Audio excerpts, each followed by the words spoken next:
এক হামলাতেই আমেরিকার $1 বিলিয়ন সম্পদ ছারখার করে দিল ইরান।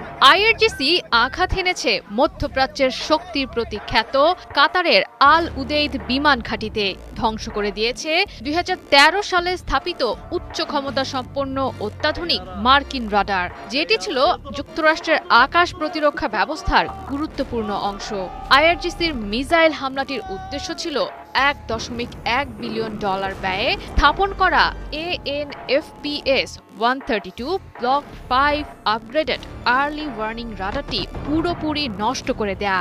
বলা হচ্ছে এই রাডারটি সতর্ক প্রহরীর মতো 5000 কিলোমিটার দূরের শত্রুর ছায়াও শনাক্ত করতে সক্ষম ছিল।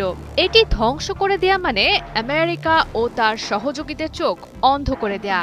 কেননা কাতারে থাকা মধ্যপ্রাচ্যের সবচেয়ে বড় মার্কিন ঘাঁটিতে বসেই উপসাগরীয় অঞ্চলের নজরদারি চালাতো আমেরিকা ও তার মিত্ররা। রাডারটি ধ্বংস হওয়ার কারণে এখন ইরানের ক্ষেপণাস্ত্র শনাক্ত করতে হিমশিম খাবে যুদ্ধবাজ ট্রাম্পের সেনারা। আগের তুলনায় বেশি সময় লাগবে মার্কিন সেনাদের পাল্টা আঘাত হানতেও। নড়বড় হয়ে গেছে উপসাগরীয় অঞ্চলে মার্কিন নজরদারির কার্যক্রম। ফলে ভবিষ্যৎ হামলা চালানোর ক্ষেত্রে বাড়তি সুবিধা পাবে ইরানের অকুতভয় সেনারা।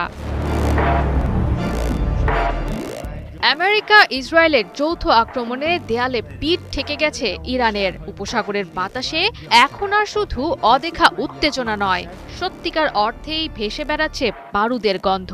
আলোচনার টেবিলে কিংবা পর্দার আড়ালের লুকোচুরি খেলা থেকে বেরিয়ে এসেছে ইরান। তোয়াক্কা করছে না প্রতিপক্ষ এবং তাদের সহযোগীদের কোনো ধরনের মনস্তাত্ত্বিক এবং কূটনৈতিক চাপের। আমেরিকা ও ইসরায়েলের আগ্রাসী আচরণের বিরুদ্ধে জেগে উঠেছে আয়াতুল্লাহ খামেনির যোদ্ধারা। ইরানের বীর সেনারা রীতিমতো পণ করেছে মধ্যপ্রাচ্যের বুকে থাকবে না কোনো মার্কিন ঘাঁটির অস্তিত্ব। যুক্তরাষ্ট্রের কেন্দ্রীয় সামরিক কমান্ড পরিচালিত রাডারটি স্থায়ী অবকাঠামো হওয়ায় এটি দ্রুত বদলাতে ভোগান্তিতে পড়তে হবে মার্কিন সামরিক বাহিনীকে। এমন কৌশলগত সংকটে আমেরিকা এর আগে মনে হয় না আর কখনো পড়েছে। মার্কিন প্রতিরক্ষা কার্যক্রমে ফাঁক সৃষ্টি হওয়ায় উপসাগরীয় অঞ্চলে অনেকটাই বেড়েছে মার্কিন নিরাপত্তা ঝুঁকি, কারণ মিত্র বাহরাইনেই মজুদ আছে মার্কিন নৌবাহিনীর গুরুত্বপূর্ণ ইউনিট 5th ফ্লিট।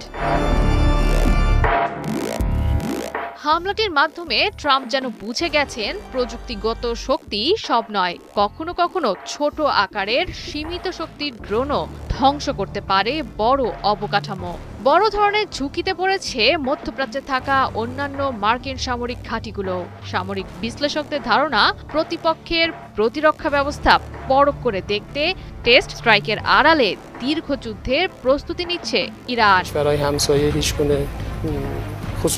জয়া সরকার, ৭১।